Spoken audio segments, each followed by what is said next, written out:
I asked myself when I was a young man, what do I want to paint? That was the hardest question at school. What to paint? And I decided I wanted to paint landscape because I looked back at everything I'd done before and I had this history, and there was a certain, I don't want to say it was psychological, like in the sense that it's heavy, but a certain comfort in it, certain experiential comfort, like I was creating a space for myself. I'm thinking about my relationship to these figures in the space. Now, on one level, that's just a way of marking distance, but to me, it's a certain psychological or emotional distance, And so, where like an earlier work might be this one. This is actually the first one that I did in the series, and then one of these two, and then I moved. These are later ones, and I'm thinking even more for the next work about my relationship to the people, whereas when I first started, they were sort of incidental.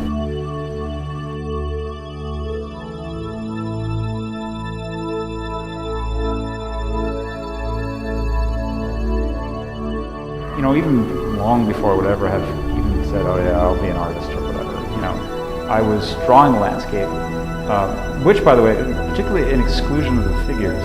And it's one of the reasons why I'm more interested in this. This is my latest work, and this is really where I'm thinking a lot, because the landscape is, in this context, for me, is a little bit more of a stage or a setting for a difficult interaction with people.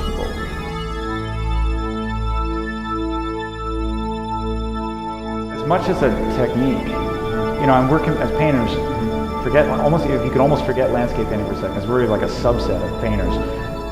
We're dealing with a world that, puts painting in its place.